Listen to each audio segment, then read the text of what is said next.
Hi, Mark T. the Handyman here. Today we're going to talk about the components of your air conditioning and the sequence of operation.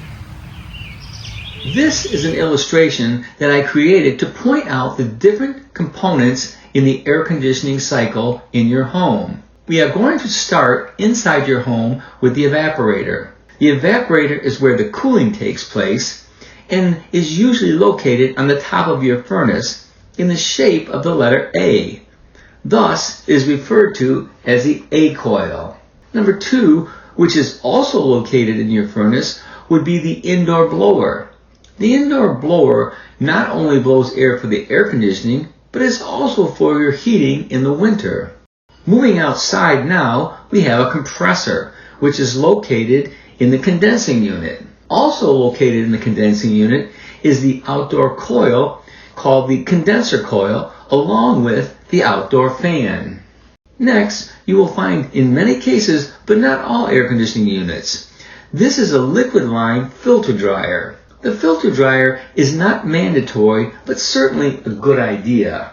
Next comes the expansion valve or metering device. In this case, we have what they call a TXV, or a thermostatic expansion valve. But there are several types of expansion metering devices that can be used on a residential AC unit. All do the same job, but just a different process.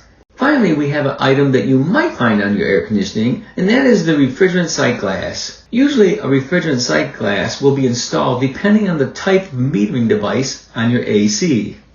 And those are the main components in the air conditioning cooling system.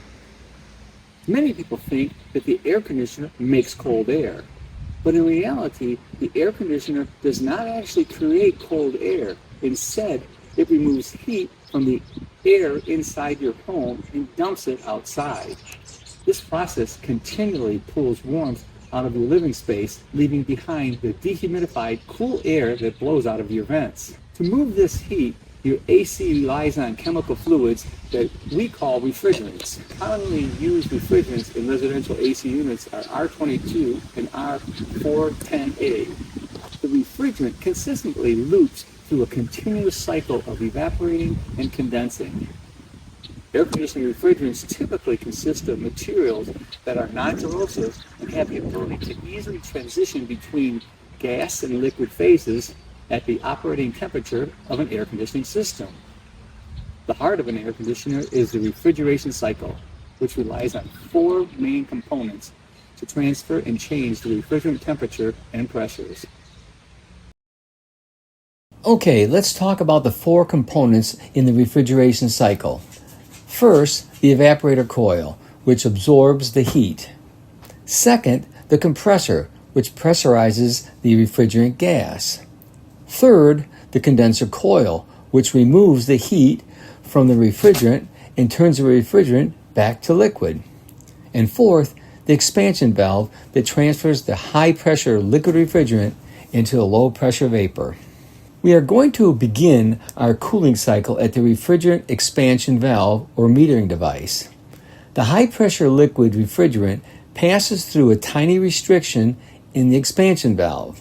The expansion valve forces the high-pressure refrigerant to suddenly drop in pressure. When the pressure drops instantly, the temperature drops with it. So now we have a cooler refrigerant temperature. The cooler refrigerant enters into the indoor evaporator coil, and immediately the heat from the household air begins to boil the refrigerant, transforming the liquid refrigerant into a warm gas. This process cools the warmer air from the house, and the blower blows the cool air back into your living space.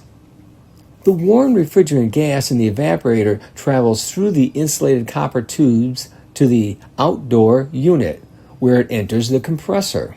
The compressor pressurizes the refrigerant gas, but during the pressurization of the refrigerant gas, the temperature of the refrigerant gas has been raised, turning the refrigerant gas into a hot, high-pressure vapor. Now, the hot refrigerant gas enters the outdoor condenser coil. And because the refrigerant is now much hotter than the outside air temperature, the heat naturally flows out of the hot refrigerant gas and into the outdoor environment. The outdoor condenser fan helps blow the heat away from the unit. As the refrigerant loses its heat, the refrigerant cools down and condenses back into a high-pressure liquid. Now the refrigerant is ready to start the whole cooling process all over again.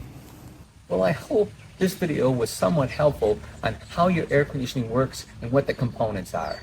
If you like this video, give me a thumbs up or a like. If you want to see more of my videos, please subscribe to my YouTube channel. And don't forget to comment. I sure would like to hear from you. Thanks for watching.